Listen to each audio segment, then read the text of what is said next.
हमारा fundamental rights जो है वो अभी टॉपिक के तौर पे चल रहा है। फंडामेंटल राइट्स आर्टिकल 12 टू 35 है, जिसमें फ्रेंड्स हम फंडामेंटल राइट्स में सबसे पहला राइट टू इक्वलिटी जो है उसको हम खत्म कर चुके हैं। अब इसके बाद जो सेकंड आता है फ्रेंड्स वो है राइट टू फ्रीडम। अब फ्रीडम जो है जैसा कि आप समझ रहे हैं फ्रेंड्स, 6 राइट्स में सेकंड नंबर का राइट है फ्रीडम। अब सेकंड नंबर पे फ्रीडम क्यों डाला गया समझिएगा। इक्वलिटी की बात, अगर बराबरी के बाद सबसे जरूरी अगर कोई चीज है तो वो क्या है फ्रेंड्स, आजादी है। क्योंकि अगर आप एक बात समझिए, अगर इंडिया एक डेमोक्रेसी है और आप आज़ाद ही नहीं है तो मुझे बताइए क्या इस डेमोक्रेसी का, क्या इस आज़ादी का कोई मतलब है? डेफिनेटली नहीं है। इसीलिए हमारा सेकंड राइट क्या है? सेकंड राइट है राइट टू फ्रीडम, जिसमें 4 मेन लॉस का पूरा क्लस्टर है, या 4 आर्टिकल्स का क्या है, ये क्लस्टर है 19, 20, 21, 22। सो ये चारों आर्टिकल्स फ्रेंड्स आज के इस लेक्चर में हमें खत्म करना है। मेरी एक बात सुन लीजिए, आज के लेक्चर में डेटा बहुत सारा आने वाला है, तो लेक्चर को बहुत ध्यान से सुनिएगा और इस लेक्चर के साथ में कोई अलग काम मत करिएगा, नहीं तो डेटा दिमाग से ब्लास्ट हो जाएगा। अब समझिएगा फ्रेंड्स, आर्टिकल 19 को हम सबसे पहले स्टार्ट करते हैं। आर्टिकल 19 जो है इसे फंडामेंटल राइट्स की बैकबोन भी कहा जाता है। क्यों कहा जाता है थोड़ी देर में आप समझ जाएंगे। अब आर्टिकल 19 में पहले की अगर मैं बात करूं तो इसमें भी कितने फंडामेंटल राइट होते थे? 7। तो ओवरऑल बड़े वाले फंडामेंटल राइट पहले कितने होते थे? 7। आर्टिकल 19 में भी फंडामेंटल राइट, मतलब फंडामेंटल राइट में भी फंडामेंटल राइट। आर्टिकल 19 में कितने फंडामेंटल राइट होते थे? 7। लेकिन अभी उसमें कितने हैं? 6। और दोनों जगह हटा क्या है? Right to property. So 14 to 18, 19 to 22, 23, 24, 25 to 28 और 32, ये 6 राइट्स थे। और आर्टिकल 19 के अंदर भी पर्टिकुलर 7 राइट्स थे, और उन 7 में से एक हट गया है। और कौन सा हट गया दोस्तों मेरे? सीधी बात है, कौन सा हट गया है? राइट टू प्रॉपर्टी क्या हो गया है? हट गया है। अब फ्रेंड्स, राइट टू प्रॉपर्टी क्यों हटा और कब हटा ये हम अपने कल के लेक्चर में समझेंगे। बट अभी के लिए आप इतना समझ लीजिए कि 44th कॉन्स्टिट्यूशन अमेंडमेंट से ये आर्टिकल 19 जो है इसमें से राइट टू प्रॉपर्टी हटा दिया गया है। अब आर्टिकल 19 जो है ये बहुत इंपॉर्टेंट है। क्यों इंपॉर्टेंट है समझिएगा। अब फ्रेंड्स, जैसा कि अगर मैं बात करूं, मुझे एक बात बताइए, अगर जो मोदी सरकार है वो कोई भी काम ऐसा कर रही है जो आपको पसंद नहीं आ रहा है, तो मुझे बताइए क्या आप उसके खिलाफ आवाज उठा सकते हैं? बिल्कुल हाँ। या फिर मोदी सरकार ने जो प्रधानमंत्री केयर फंड की बात करी है, क्या उसमें जो भी चीजें हैं उसकी आप इंफॉर्मेशन मांग सकते हैं? बिल्कुल हाँ। तो आपके पास जो है, जैसा कि मैं जान रहा हूं, आपके पास इंफॉर्मेशन का राइट है, आपके पास स्पीच का, बोलने का राइट है। और आपके साथ एक चीज और मैं पूछता हूं, मुझे बताइए, मान लीजिए जनगण मन हो रहा है और आप उसकी क्या कहते हैं, अगर आप उसकी रिस्पेक्ट में स्टैंड स्टैंड पोजीशन में जो खड़े हो गए हैं, पर लेकिन आप उसको गा नहीं रहे हैं, आप चुप हैं, तो क्या आपके पास भारत में चुप रहने का भी राइट है? तो बिल्कुल आपके पास इंफॉर्मेशन का राइट है, आपके पास स्पीच का राइट है, आपके पास साइलेंट रहने का राइट है। तो ये सारे राइट्स आपको कौन देता है? ये आपको आर्टिकल 19 जो है उसके अंदर पहला पार्ट जो है वो देता है, जो कि क्या है? Freedom of speech and expression, जिसके जरिए आपको बोलने और यहाँ तक कि चुप रहने का भी राइट मिलता है। अगर ये आर्टिकल नहीं होता तो हमारी जो प्रेस है वो बेबाकी से मोदी सरकार की तारीफ या बुराई नहीं कर पाती। अगर ये आर्टिकल नहीं होता तो पुलिस जो है हमें मारकर हमसे गवाही लेती और बकायदा हमें ही क्या करती? मुजरिम ठहरा देती। और अगर यह आर्टिकल नहीं होता तो आरटीआई के जरिए हमें इंफॉर्मेशन मांगने का भी राइट नहीं मिलता। इसलिए ये फंडामेंटल राइट जो है freedom of speech and expression, ये क्या है? आर्टिकल 19 में भी सबसे ज्यादा इंपॉर्टेंट है। अब मेरा आपसे लेकिन एक क्वेश्चन है कि अगर आपको freedom of speech and expression है, मतलब आप कुछ भी बोल सकते हो, आप किसी को भी गालियां दे सकते हो, आप भद्दे से भद्दे शब्द बोल सकते हो, आप किसी की भी बुराई कर सकते हो, डिफेमेशन कर सकते हो। क्या ये सही है? Definitely not. सो इसीलिए आर्टिकल 19 जब स्टार्टिंग में बनाया गया, तब तो उसमें क्या करा गया, सिर्फ और सिर्फ ये राइट्स दिए गए 1 2 3 4 5 6, 7 भी था पहले। पर बाद में समझ आया कि इन पर क्या लगानी पड़ेगी, रेस्ट्रिक्शन लगानी पड़ेगी, ताकि इनका कोई क्या ना करे, मिसयूज ना करे। ऐसा ना हो कि कोई चिल्लाए भारत तेरे टुकड़े होंगे, अफजल तेरे कातिल जिंदा है, हम शर्मिंदा हैं। सो इस तरह के नारेबाजी ना हो, भारत के खिलाफ, भारत की सोवरेनिटी और इंटीग्रिटी को चैलेंज करने वाली बातें ना हो, कोई किसी का डिफेमेशन ना करे। केजरीवाल जी ने करा था, करोड़ों का मुकदमा ठोक दिया नितिन गडकरी जी ने। सो ऐसे पॉइंट्स पर क्या करी गई है, रिस्ट्रिक्शन लगाई गई है कि आपके पास freedom of speech and expression है, पर ये क्या नहीं है, ये एब्सोल्यूट नहीं है। इस पर भी क्या है, इस पर भी रोकथाम है। और इसी तरह से आपके जितने भी ये फंडामेंटल राइट है, इन सब पर क्या करी गई है, इन सब पर कुछ ना कुछ रीजनेबल रेस्ट्रिक्शंस लगाई गई है। अब इसके बाद आइए इसमें सेकंड पे। अब सेकंड वाले को समझिए। सेकंड वाला जो है, इसी का क्या है, इसी को आगे बढ़ाता है। अब एक चीज समझिएगा, आपको freedom of speech and expression है, बोलने का राइट है, पर क्या आप किसी से मिले बिना बोल सकते हैं? फॉर एग्जाम्पल, अभी तो हम ऑनलाइन क्लास में आ गए हैं, पर जब हम ऑफलाइन क्लास लेते हैं तो हम एक दूसरे से क्या करते हैं फ्रेंड्स, बातचीत करते हैं बिना बातचीत के। और बातचीत हम कब करते हैं, जब हम असेंबल होते हैं। सो इसीलिए सेकंड राइट क्या है, assemble peacefully and without arms. इसके जरिए हमें क्या मिला है, असेंबल होने का राइट मिला है, जिसके जरिए हम इकट्ठे होकर क्या कर सकते हैं, पब्लिक मीटिंग्स कर सकते हैं, प्रोसेशन कर सकते हैं, डेमोन्स्ट्रेशन कर सकते हैं, रैलियां निकाल सकते हैं। बट मेरा एक सवाल है कि इंदौर में एबी रोड पर क्या मैं मेरी शादी की रैली निकाल सकता हूँ, मतलब मैं अपनी शादी की सवारी निकाल सकता हूँ? Definitely not. क्यों? क्योंकि फ्रेंड्स ऐसा करके मैं क्या कर दूंगा, ऐसा करके मैं जो पब्लिक ऑर्डर है उसको क्या कर दूंगा, डिस्टर्ब कर दूंगा। तो इस पर भी क्या है, रेस्ट्रिक्शंस है। आपको पुलिस से क्या लेनी पड़ेगी, परमिशन लेनी पड़ेगी, तभी आप क्या कर सकते हो, एक जगह इकट्ठे होकर कोई काम कर सकते हो। अब एक चीज समझिएगा, अगर आप असेंबल हो रहे हो, तो असेंबल जो अब आप हो रहे हो, तो ये टेम्पररी है कि परमानेंट है?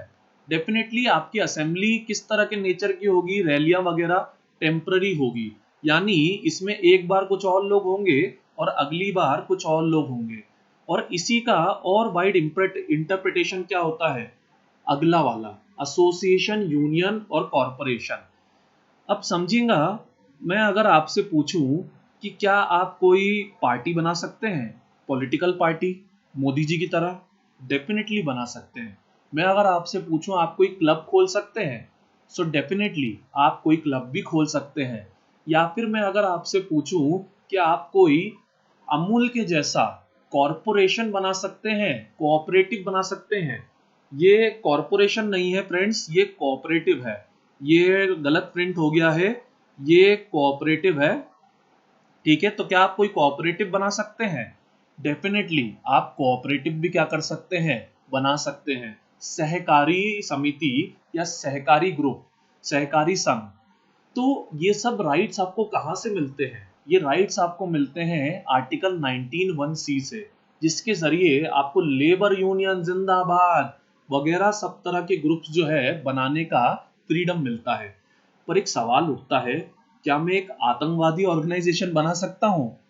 या जैसे कि हम बस सुनते ही आते हैं, अलग अलग ऑर्गेनाइजेशन है, ISIS वगैरह वगैरह। तो वो आप नहीं बना सकते हैं, क्योंकि वो क्या हो जाएगा, वो सोवरेनिटी और इंटीग्रिटी को चैलेंज करेगा, वो पब्लिक ऑर्डर के भी क्या होगा, वो खिलाफ होगा। तो ये चीजें कि आपको परमिशन नहीं है। पर एक और बात मैं पूछना चाहूंगा कि कई बार लोग क्या करते हैं, स्ट्राइक पे चले जाते हैं, हड़ताल पे चले जाते हैं। और इसके अलावा कई बार हम देखते हैं कि गुंडे बदमाश क्या करते हैं, बंद वगैरह करवा देते हैं। तो क्या ये चीज भी कॉन्स्टिट्यूशनल है कि हम अपने ग्रुप के जरिए स्ट्राइक करें और बकायदा बंद करवा दें? So friends, mark my words, strike करना क्या है आपका लीगल राइट है, कॉन्स्टिट्यूशनल राइट नहीं है। और बंद करवा देना ये तो लीगल राइट तक नहीं है, ये तो एक गैर कानूनी चीज है जो हमारे यहाँ पता नहीं क्यों सालों से प्रैक्टिस बनी हुई है। और जो ये तीसरा वर्ड है कोऑपरेटिव, ये असल में शुरुआती कॉन्स्टिट्यूशन में नहीं था दोस्तों। ये 97th कॉन्स्टिट्यूशनल अमेंडमेंट एक्ट के द्वारा सन 2011 के लगभग में क्या हुआ है, हमारे कॉन्स्टिट्यूशन में ऐड हुआ है। तो ये वर्ड शुरू में नहीं था, पर बाद में समझ आया कि इंडिया जैसी कंट्री में इसकी बहुत ज़्यादा ज़रूरत है। ये क्या होता है इसको हम डिटेल में अपनी मेंस की क्लासेस में पढ़ेंगे, पर अभी के लिए इतना समझ लो कि एक गरीब लोग रहते हैं गांव में। अब वो गरीब एक दूसरे की हेल्प नहीं कर सकते क्योंकि वो सभी क्या है, गरीब है। तो ऐसा नहीं है। एक गरीब के घर में मान लीजिए लोग भूखे मर रहे हैं, उसकी छत से पानी टपक रहा है, पर अगर सारे गरीब मिलकर उसके घर में आ जाएं और उसकी छत बना दें तो उसकी परेशानी हल हो जाएगी। सारे गरीब एक एक मुट्ठी अनाज दे दे तो उसके घर की भूख की परेशानी भी हल हो जाएगी। तो सरकार ने आत्मनिर्भर करने की योजना बनाई, कोऑपरेटिव कमेटी, जिसको सरकार बैंक लोन्स वगैरह सब में क्या करती है, बहुत ज्यादा प्रमोट करती है। सो इस तरह ए बी सी तीनों आपस में क्या है, जुड़े हुए हैं, तीनों आपस में क्या है, कनेक्टेड हैं। बोलो, इकट्ठे हो जाओ और ग्रुप बनाकर परमानेंट हो जाओ। मैं क्या समझता हूँ याद हो गया होगा। बोलो, इकट्ठे हो जाओ, ग्रुप बनाकर परमानेंट हो जाओ। चलिए आगे बढ़ते हैं। अब मेरे दोस्तों, मेरा एक सवाल है आपसे कि आप लोग ड्राइविंग लाइसेंस वगैरह बनवाते हैं, तो मुझे ये बताइए कि आप जो ड्राइविंग लाइसेंस बनवाते हैं वो आपका इंडिया का होता है कि एमपी का होता है? मतलब आप एमपी का एक अलग से ड्राइविंग लाइसेंस बनवाते हैं कि इंडिया का बनवाते हैं? सो डेफिनेटली आप कहेंगे कि सर हम इंडिया का लाइसेंस बनवाते हैं। मतलब आप इंडिया का लाइसेंस लेकर पूरे इंडिया में क्या कर सकते हो, घूम सकते हो। जबकि आप कहोगे सर ये तो बहुत नॉर्मल बात है। तो समझिएगा फ्रेंड्स, जो अमेरिका है वहाँ ये नॉर्मल नहीं है। अमेरिका में ये अलाउड नहीं है। अमेरिका में आपको हर स्टेट के लिए क्या चाहिए, पासपोर्ट चाहिए, वीजा चाहिए। सो इंडिया में भी तो इतनी वर्सेटैलिटी है, इतनी पॉपुलेशन के लोग रहते हैं, तो फिर इंडिया में भी ये कर देना था। सो इंडिया में हमने ये नहीं करा ताकि किसको बढ़ावा ना मिले, रीजनलिज्म को, क्षेत्रवाद को बढ़ावा ना मिले। भाई नेशनल यूनिटी पहले है, रीजन्स बाद में है। इसीलिए हमें क्या छूट दी गई, हमें पूरे इंडिया में फ्रीली मूव, रिसाइड और सेटल करने की छूट दी गई। समझेगा, मैं उज्जैन से इंदौर आया, घूमने आया, मूवमेंट के तहत फ्रीली मूवमेंट के बाद मैंने क्या करा, इंदौर में क्या करा, मैंने रिसाइड करा मैंने, मतलब यहाँ पे घर रेंट पे लिया। अभी रेंट पे ही रहता हूँ मैं। और रेंट पे लेने के बाद मान लो मैं यहाँ परमानेंट हो गया, सेटल हो गया, तो मैंने क्या करा, जो प्रॉपर्टी है उसको क्या कर लिया, खरीद लिया। तो सबसे पहले आप मूवमेंट के लिए आओगे, फिर आप रेंट पे घर लोगे, और फिर उसके बाद घर खरीद के आप क्या हो जाओगे, सेटल हो जाओगे। तो ये किस में आएगा, 19(1)D और 19(1)E। क्यों करा गया, रीजनलिज्म खत्म करने के लिए ऐसा करा गया। नहीं तो आप इंडिया में हर स्टेट में जाकर पासपोर्ट दिखा रहे होते, जैसा 1947 के पहले अलग अलग रियासतों में होता था। अब इसके बाद समझिए, एक सवाल है मेरा, मतलब मैं इंडिया में कहीं भी जा सकता हूँ, मैं पूरे इंडिया में राष्ट्रपति भवन में भी घुस सकता हूँ और घुस के बोल सकता हूँ कि भाई मेरा तो राइट टू मूवमेंट का राइट है। तो ऐसा नहीं है भाई। जनरल पब्लिक के इंटरेस्ट में आपको किसी किसी लोकेशन पर क्या करा जा सकता है, जाने से रोका जा सकता है। अगर कोई क्राइम स्पॉट है जहां पर क्राइम हुआ है तो वहां पर घेराबंदी करके आपको जाने से रोका जा सकता है। तो सीधे अक्षरों में राइट है, पर एब्सोल्यूट नहीं है। उन पर क्या है, उन पर क्या है, लिमिटेशंस है। सो राइट्स क्या है, नॉट एब्सोल्यूट। बहुत इंपॉर्टेंट है फ्रेंड्स, प्री में ये ऑब्जेक्टिव क्वेश्चंस में पूछा जाता है कि फंडामेंटल राइट्स क्या है, एब्सोल्यूट है कि नहीं है। तो जवाब क्या रहेगा, नहीं है। चलिए आगे बढ़ते हैं। अब इसके बाद वाला देखिए, आप अगर ध्यान से देखें तो एफ क्या है, गायब है। तो वो एफ क्या था, प्रॉपर्टी था। सेटल होने के लिए हम क्या लेते हैं, प्रॉपर्टी लेते हैं। इसीलिए ई के बाद क्या आया, एफ आया, जिसमें क्या दिया है, प्रॉपर्टी का राइट दिया गया है। अब एक चीज और समझिए, प्रॉपर्टी आपके पास है, लेकिन अगर आपको घर चलाना है तो आपको क्या करना पड़ेगा फ्रेंड्स? ऑक्यूपेशन करना पड़ेगा, काम करना पड़ेगा। तो पहले के जमाने में फ्रेंड्स क्या होता था, धोबी का बेटा धोबी, किसान का बेटा किसान, क्षत्रिय का बेटा क्षत्रिय, ब्राह्मण का बेटा ब्राह्मण, वैश्य का बेटा वैश्य, शूद्र का बेटा शूद्र।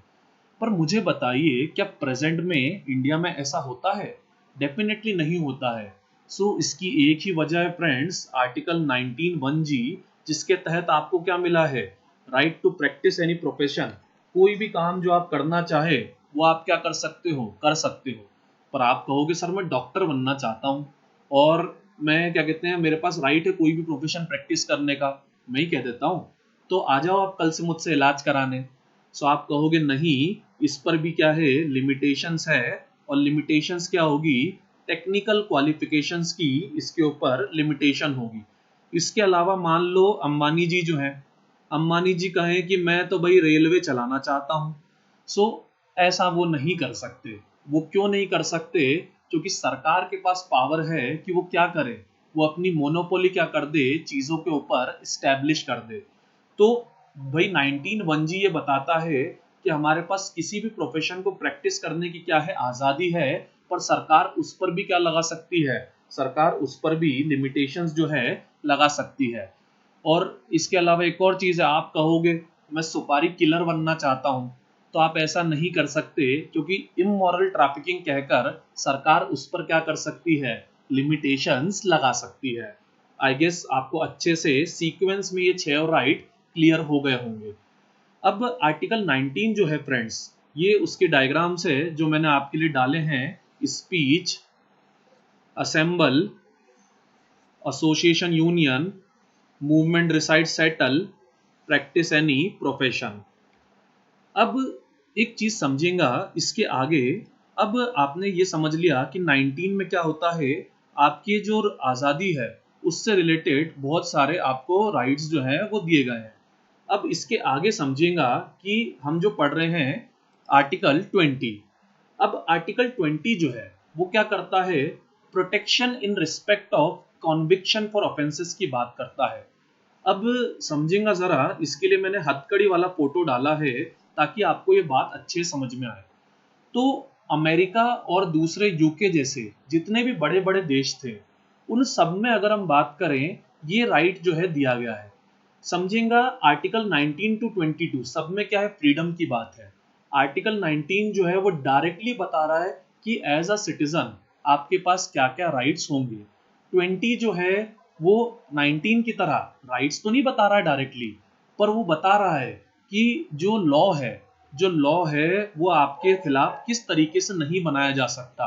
ये protection in respect of conviction for offences जो है, इसका मतलब समझिएगा कि अगर कोई भी लॉ सरकार बना रही है या फिर कोई भी काम सरकार कर रही है, तो उसको क्या करना होगा?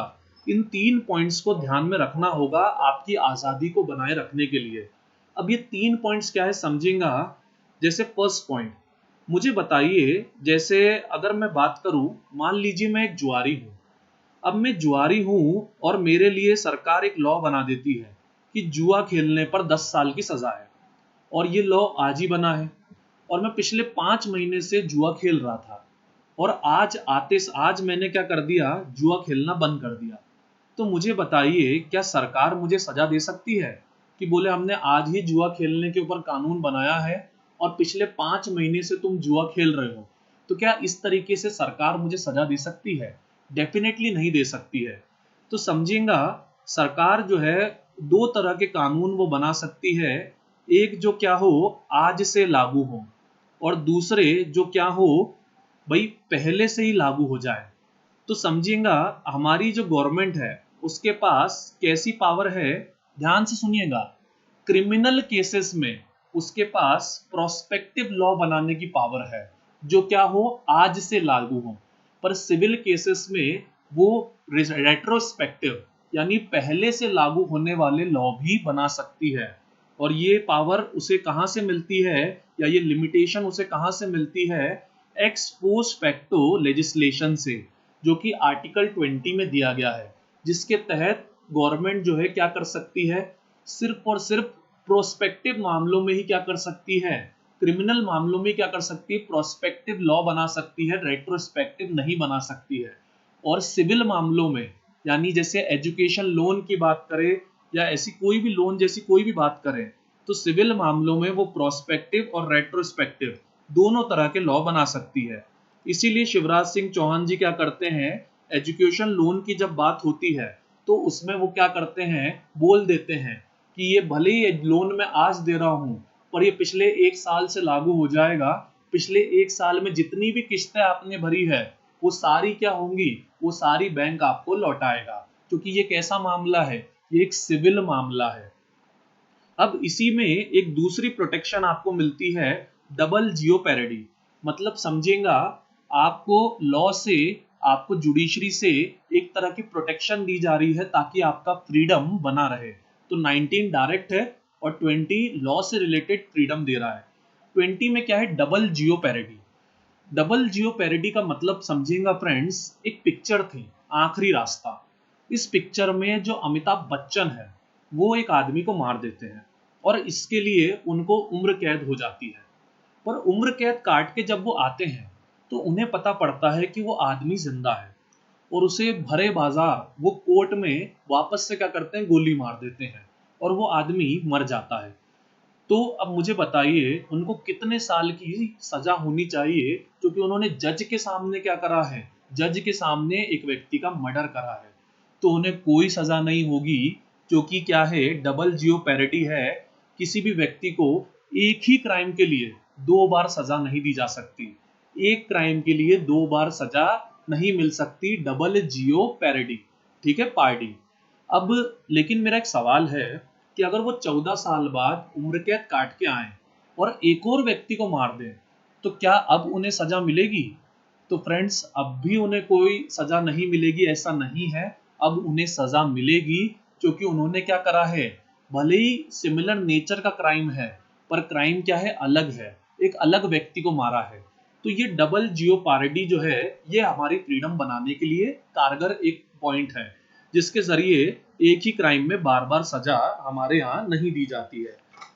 अब लेकिन एक सवाल उठता है कि जो सिविल सर्वेंट रहते हैं उनके ऊपर तो डिपार्टमेंटल कार्रवाई होती है और उसके अलावा उनको कई बार जुडिशरी भी सजा देती है। तो क्या ये डबल जियोपैरिडी है? तो ये डबल जियोपैरिडी नहीं है। डबल जियोपैरिडी सिर्फ जुडिशियल प्रोसीडिंग्स में लागू होता है। आखिरी वाला last point, protection from self incrimination. Friends, आपने देखा होगा कई बार क्या होता है, आप जो होते हो भाई, मान लो आप किसी ने व्यक्ति ने कोई जुर्म करा है, वो अक्यूज्ड है और पुलिस उसे पकड़ के ले जाती है। तो इसका एक क्लासिक एग्जांपल है गर्भ पिक्चर। गर्भ पिक्चर में सलमान खान जो है वो साफ कह देते हैं, मैं कुछ नहीं कहूंगा, मैं अपने खिलाफ या अपने फायदे में कुछ भी कहना ही नहीं चाहता। तो सरकार तो उनको रिमांड में तक डाला जाता है और तब भी उनसे सवाल किए जाते हैं और वो कोई जवाब नहीं देते। तो हमारे पास क्या है, हमारे पास ऐसे एविडेंस देने से बचने की पावर है जो हमें क्या कर दे, एक्सपोज कर दे। तो हम अपने खुद के खिलाफ गवाही देने से बच सकते हैं। पर आप कहोगे सर क्या बात कर रहे हैं, हमारे यहाँ तो पुलिस कितनी बार लोगों को रिमांड पर डाल देती है। तो रिमांड पर जब डालती है तब तो ये पावर नहीं दिखती है। तो समझिएगा, रिमांड पे डालकर पुलिस जो आपसे गवाही लेती है वो गवाही कोर्ट में नहीं मानी जाती है। पर आप कहोगे फिर सर इतना मार के गवाही लेते ही क्यों है? मार के गवाही इसलिए लेते हैं कि आप जो है उस हथियार के बारे में बता दो जिसके जरिए पुलिस जो है वो आपको क्या करे, क्रिमिनल प्रूव कर पाए। तो सेल्फ इंक्रिमिनेशन की से भी हमें क्या है, फ्रीडम है, प्रोटेक्शन है। तो हमारी आज़ादी को बनाए रखने के लिए आर्टिकल 20 में ये 3 पॉइंट्स जो हैं ऐड करे गए हैं।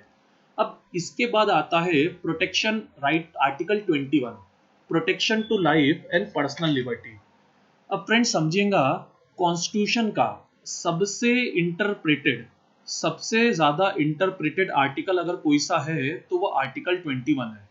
आर्टिकल 21 को सुप्रीम कोर्ट ने इतनी बार एक्सप्लेन किया है कि मैं आपको क्या बताऊं। इसमें क्या लिखा है समझेगा, a person shall be deprived of his life and personal liberty only according to procedure establish by law. किसी व्यक्ति से उसके प्राण तभी छीने जा सकते हैं जब वो क्या करे, कानून को तोड़े, अन्यथा नहीं। इसका मतलब समझिए, अभी लॉकडाउन चल रहा है, तो मुझे बताइए लॉकडाउन में अगर आप रोड पे निकल जाए तो क्या आपको गोली मारी जा सकती है? नहीं मारी जा सकती। सिर्फ क्या करा जाएगा, आपसे उठक बैठक करवाई जाएगी, योगा करवाया जाएगा। ऐसा क्यों दोस्तों? तो इसकी वजह है आर्टिकल 21, जो आपको protection of life and personal liberty देता है। समझेंगे इसको और डेप्थ में।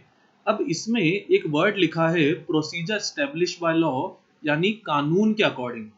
तो समझेगा, जो लॉ है जब तक आप ब्रेक नहीं करोगे तब तक आपको कोई भी क्राइम नहीं, तब तक आपकी ना तो लाइफ ली जाएगी और ना ही आपकी जो पर्सनल लिबर्टी है, जो आज़ादी है, उसको छीनने की कोशिश की जाएगी। अब इसमें अगर हम बात करें तो ये आर्टिकल में बहुत डेप्थ एक्सप्लेनेशन है, जो हम अपनी मेंस की क्लासेस में कंटिन्यू करेंगे। बट अभी के लिए एक चीज समझिए, राइट टू लाइफ जो है उसको अगर हम बात करें तो हम क्या समझते हैं कि सिर्फ जीना जो है वो क्या है, राइट टू लाइफ है। बट ऐसा नहीं है दोस्तों। राइट टू लाइफ जो है उसको सुप्रीम कोर्ट ने बहुत वाइडली इंटरप्रेट किया है। सुप्रीम कोर्ट कहता है कि अगर मैं जीने के लिए पैसा नहीं कमा पा रहा हूं तो मेरा जीने का कोई मतलब नहीं है। अगर मुझे एजुकेशन नहीं मिल रही है तो मैं अपने लिए एक अच्छी लाइवलीहुड अर्न नहीं कर पाऊंगा, तो मेरे जीने का मतलब नहीं है। अगर मैं बीमार हूँ और मेरा इलाज नहीं हो रहा है तो मेरे जीने का कोई मतलब नहीं है। अगर मुझे रहने के लिए घर नहीं मिल रहा है तो मेरे जीने का कोई मतलब नहीं है। अगर मुझे खाना नहीं मिल पा रहा है तो मैं जीवन जीऊंगा कैसे? या फिर मुझे एक पॉल्यूशन फ्री इन्वायरमेंट नहीं मिल रहा है तो मेरी लाइफ जो है इसका कोई सेंस नहीं है। तो भाई जुडिशरी बहुत वाइडली इंटरप्रेट करके कहता है कि ये सब चीजें हमारी लाइफ के लिए क्या है, जरूरी है। इसके अलावा भी बहुत सारी चीजें हमारी लाइफ के लिए जरूरी है। इन सब पॉइंट्स के ऊपर बहुत गहरी गहरी स्टोरीज है। जैसे अगर मैं बात करूं, एक राइट टू स्लीप भी डाला गया है, जिस पर सोनू निगम जी ने मुद्दा उठाया था कि जो अजान है उससे मेरी नींद खराब हो रही है। या फिर अगर हम बात करें एजुकेशन की, तो उस पर तो बहुत ही डिटेल आर्टिकल आ चुका है, जिसको हम आगे समझेंगे। RTE, right to education act आ चुका है। या फिर हम बात करें मेडिकल एड की, तो कोरोना काल में सरकार जो है, जो अस्पताल है, सरकारी अस्पताल है, उसमें अगर आपको फ्री इलाज दे रही है तो उसकी वजह भी आर्टिकल 21 है, राइट टू लाइफ है। अगर प्रधानमंत्री आवास योजना में आपको घर मिल रहा है तो उसकी वजह भी राइट आर्टिकल ये वाला है। और अगर आपको फूड सिक्योरिटी मिलती है, जिसके तहत 1 रुपए में चावल और 2 रुपए में गेहूं वगैरह मिलता है, तो वो भी आर्टिकल 21 के ही कारण हो रहा है। और अगर जुडिशरी व्हीकल्स को बैन कर देती है, 31 मार्च 2019 की 18, मुझे ध्यान नहीं आ रहा है, उसमें व्हीकल क्या कर दिए गए थे, बैन कर दिए गए थे, जो पॉल्यूशन बहुत ज्यादा छोड़ रहे थे। तो उसकी वजह भी क्या है, आर्टिकल 21 है। तो आपकी लाइफ जो है उसका बहुत वाइड इंटरप्रिटेशन जुडिशरी ने किया है। तो ये पॉइंट्स बस आपको प्री पॉइंट ऑफ व्यू से पता होने चाहिए। और इसके अलावा पर्सनल लिबर्टी, पर्सनल लिबर्टी मतलब मेरी व्यक्तिगत आज़ादी। अब मेरी व्यक्तिगत आज़ादी, जैसे मैं इस कमरे में भी बैठा हूँ तो मैं क्या हूँ, व्यक्तिगत तौर पर आज़ाद हूँ। अब इस पर अगर हम बात करें तो बहुत डिटेल डिस्कशन है, जो फिर हम मेंस की क्लास में करेंगे। बट अभी के लिए आप इतना समझिए कि मेनका गांधी जी को एयरपोर्ट पर गिरफ्तार कर लिया गया था और गिरफ्तार करके उन्हें फॉरेन जाने से रोक दिया गया था। और इसके लिए वो उन्होंने 1978 में केस लगाया सुप्रीम कोर्ट में और कहा कि ये मेरी पर्सनल लिबर्टी क्या कर रहा है, रोक रहा है। तो एयरपोर्ट वालों ने कहा कि हमने इन्हें गिरफ्तार थोड़ी करा है, हमने तो बस इन्हें विदेश जाने से रोका है। तब सुप्रीम कोर्ट ने यह इंटरप्रिटेशन दिया कि फॉरेन जाना या कहीं भी बाहर अब्रॉड ट्रेवल करना, ये क्या है, ये आपकी पर्सनल लिबर्टी है। इससे गवर्नमेंट, जब तक आप लॉ ना तोड़ो, लॉ ब्रेक ना करो, तब तक आपको रोक नहीं सकती है। ये आपका फंडामेंटल क्या है, राइट है। चलिए, अब आर्टिकल 21 में लेकिन अगर मैं बात करूं फ्रेंड्स, तो सबसे इंपॉर्टेंट क्या है, एजुकेशन है। समझिएगा मेरे दोस्तों, ये डायग्राम्स है जो आपके देखने के लिए मैंने डाले हैं, तो आप ये सारे डायग्राम्स देख सकते हैं और एग्जाम में भी इनका इस्तेमाल कर सकते हैं चाहे तो। अब आर्टिकल 21, लेकिन अगर हम बात करें इसमें सबसे ज़रूरी चीज़ क्या थी? एजुकेशन। समझिए हमारा जो देश है उसमें अगर हम बात करें, अगर हमें उसको टॉप पे लेके जाना है तो उसके लिए सबसे ज़्यादा ज़रूरी क्या है? एजुकेशन है। क्योंकि फ्रेंड्स अगर एजुकेशन नहीं होगी तो किसी चीज़ का कोई सेंस ही नहीं है। क्योंकि एजुकेशन ही क्या करती है, हमारा एक अच्छी लाइवलीहुड के लिए हमें क्या करती है? काबिल बनाती है। और एजुकेशन में भी सबसे ज़्यादा ज़रूरी क्या है कि compulsory, free and compulsory education मिले। बट मुझे एक बात बताइए, क्या 1950 में जब इंडिया फ्री हुआ था तो क्या हमारे पास इतनी ज़्यादा रिसोर्सेस थे कि हम अपने सारे लोगों को एजुकेशन दे पाए? Definitely not. तब हमारे पास इतने रिसोर्सेस नहीं थे। इसीलिए इसीलिए क्या करा गया? इसीलिए उस समय ऐसा कोई आर्टिकल नहीं डाला गया। पर अब हम पहले से क्या हैं? ज़्यादा इनेबल्ड हैं। सो पहले से अब ज़्यादा एबल्ड हैं, इसलिए क्या करा गया? 6 to 14 ईयर्स के बच्चों को एजुकेशन देने का आर्टिकल जो है जोड़ा गया। पर एक सवाल है, आर्टिकल चाहते तो हमें कहाँ जोड़ना चाहिए था? लास्ट में जोड़ना चाहिए था। समझिए 395 आर्टिकल्स हैं और एक नया आर्टिकल आया है, तो उसे हमें क्या करना चाहिए? लास्ट में जोड़ना चाहिए। पर हमने इसे कहाँ जोड़ा? हमने इसे आर्टिकल 21 के बाद ही जोड़ दिया। पर दिक्कत ये थी कि बाद में जोड़ने से सबकी गिनती बिगड़ जाती, तो गिनती ना बिगड़े इसलिए हमने इसको क्या कर दिया? 21A कर दिया। ये ऐसा है कि आपकी कॉपी में सब कुछ पहले से लिखा हुआ है और आप एक नया पन्ना लाकर चिपका रहे हो। तो वो नया पन्ना जो आप लाकर गोंद से चिपका रहे हो उस पे आप नंबरिंग क्या डालोगे? 21A। तो राइट टू एजुकेशन किस में दिया है? 21A में दिया है, जो कि अब क्या है? फंडामेंटल राइट है। और परंतु ये सारे पॉइंट्स, ट्रैवल अब्रॉड वगैरह, ये सब क्या फ्रेंड्स? ये सब फंडामेंटल राइट नहीं है। अब 21A को ही और डेप्थ में समझिए। ये फंडामेंटल राइट में बच्चे मुझसे क्वेश्चन करते हैं कि सर ये 6 से 14 साल के बच्चों को ही क्यों दिया गया? इससे ऊपर या नीचे में क्यों नहीं दिया गया? तो समझिएगा फ्रेंड्स, इसके नीचे में आंगनवाड़ी हमारे यहाँ काम कर रही है जिस पर फ्री एजुकेशन मिलती है।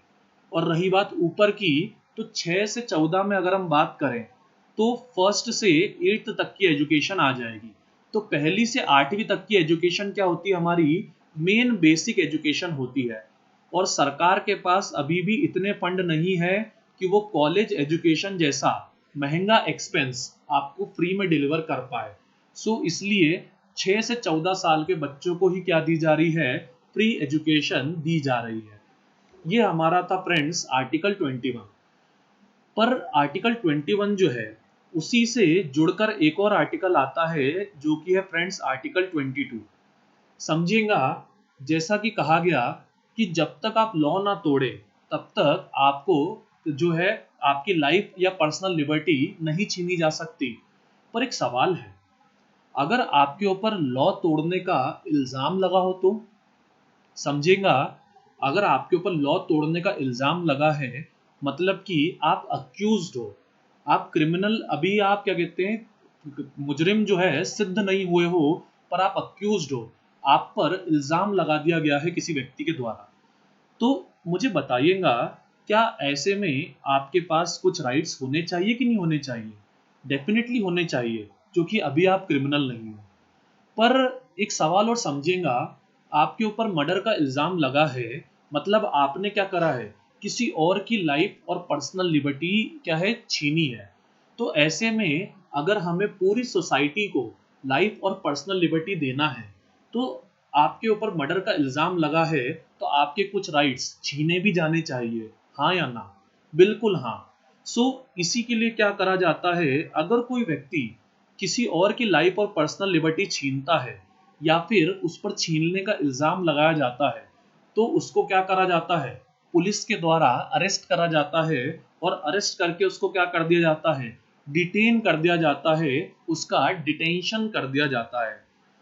पर एक सवाल उठता है फ्रेंड्स, डिटेंशन जो है इसमें भी आपके पास क्या होते हैं? राइट उठते हैं। तो वो राइट क्या है तो समझिएगा।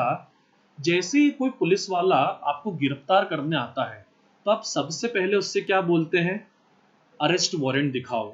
आप सबसे पहले उससे क्या बोलते हैं, अरेस्ट वारंट दिखाओ, मतलब मुझे ये बताओ कि मुझे क्यों अरेस्ट किया जा रहा है।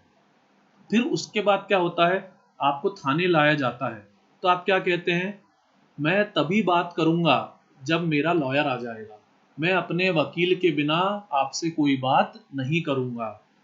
और मान लीजिए आपका वकील नहीं आ पा रहा है तो फिर क्या करती है पुलिस, 24 घंटों में आपको कोर्ट में पेश करती है। आप कहोगे सर ये क्यों जरूरी है, तो समझेगा फ्रेंड्स, आपके ऊपर इल्जाम लगा है, आप अभी मुजरिम सिद्ध नहीं हुए हो।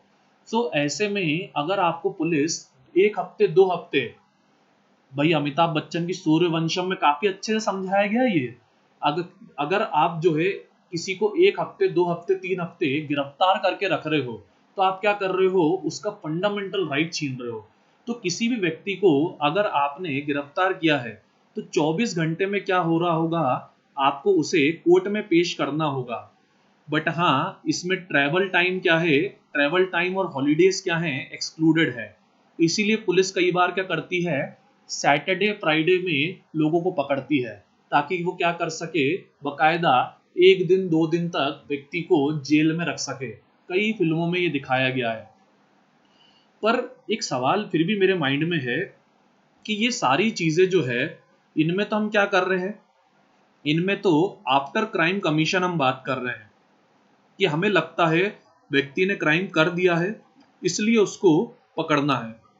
पर एक सवाल और उठता है, आपने देखा होगा कई बार दिवाली दशहरा जैसे जब त्योहार वगैरह रहते हैं तो क्या करा जाता है, एक ऐसा व्यक्ति जिस पर डाउट है कि ये व्यक्ति क्रिमिनल है और इसने कोई ना कोई क्राइम करा है, तो ऐसे व्यक्ति को पुलिस क्या करती है, गिरफ्तार करके ले जाती है और कहती है कि भाई कल दिवाली का त्योहार है और हमें उम्मीद है कि तुम क्या करोगे, पब्लिक ऑर्डर बिगाड़ोगे।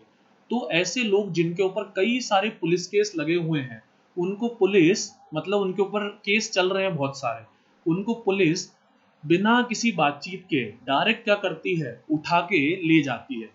तो ऐसा कैसे कर लेती है पुलिस, भाई उन्होंने तो कोई क्राइम करा ही नहीं है।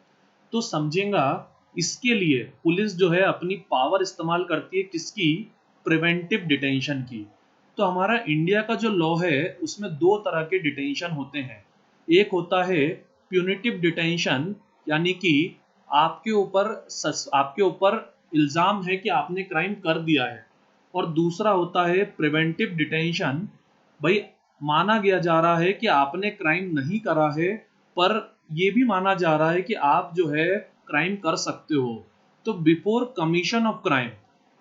अब अगर हम बात करें तो हर कंट्री में प्रिवेंटिव डिटेंशन और प्यूनिटिव डिटेंशन के लिए लॉज होते हैं, पर इंडिया वो इकलौती कंट्री है शायद जिसमें प्रिवेंटिव डिटेंशन जैसी नेगेटिव चीज को कॉन्स्टिट्यूशन में डाल दिया गया है। क्योंकि आप समझिए, सिर्फ और सिर्फ आप पे शक है क्राइम करने का और पुलिस आपको गिरफ्तार करके ले जा रही है। सो इसलिए ये थोड़ा सा क्या है, नेगेटिव है। पर इसमें भी आपको क्या दिए गए हैं, राइट दिए गए हैं कि 3 महीने से ज्यादा पुलिस आपको डिटेन नहीं कर सकती। इसके अलावा आपको भी डिटेन करने का, जैसे ऊपर कारण बताया जा रहा था, वैसे आपको भी, इनको भी क्या बताना पड़ेगा, कारण बताना पड़ेगा। और इसके बाद अगर इनको पकड़ा गया है तो इन्हें भाई आपको एक जुडिशियल बॉडी के सामने प्रेजेंट करके इनको अपनी बात रखने की क्या मौका देना पड़ेगा।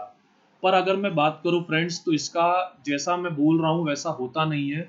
इसका बहुत बार मिसयूज देखने को मिलता है, क्योंकि कई बार पुलिस जो है इसमें एक छुपा हुआ ग्राउंड दिया है कि अगर पब्लिक इंटरेस्ट में कारण बताना ना हो तो उस कंडीशन में ये डिटेंशन बढ़ाया भी जा सकता है, या उस कंडीशन में व्यक्ति को उसके डिटेंशन के कारण ना भी बताया जाए। मतलब टेररिस्ट वगैरह का इल्जाम अगर लगता है तो वजह भी नहीं बताती है पुलिस, और कई बार पुलिस फ्रेंड से करती है, वो बिना एंट्री के, बिना रजिस्टर में एंट्री किए डिटेंशन कर लेती है, यानी लोगों को पकड़ के जेल में बंद कर देती है। और अगर रिटर्न एंट्री ही नहीं हुई तो समझेगा भाई प्रॉब्लम जो है भाई आएगी कहाँ से, जब रिटर्न एंट्री ही नहीं है तो हमने तो यही नहीं बताया कि पकड़ा कब। और जब यही नहीं बता रहे कि पकड़ा कब, तो जब तक चाहें तब तक पकड़ के रख सकते हैं, क्योंकि टाइम तो कब से चालू होगा, जब से रजिस्टर में एंट्री कर दी जाएगी। सो ये थे आर्टिकल 19 टू 22। बहुत सारे फैक्ट मैंने आज बताए हैं। सो आपको जो भी डाउट्स हो नीचे कमेंट सेक्शन में प्लीज आज लिखिएगा, क्योंकि मैं गारंटी कर सकता हूं कि आप में से काफियों को डाउट्स आए होंगे। तो चलिए, और इसको हम बहुत डिटेल में पढ़ेंगे जब हम मेंस की क्लासेस करेंगे। अभी हमने इसको प्री लेवल से पढ़ा है। सो बाय बाय फ्रेंड्स, आज के लिए इतना ही।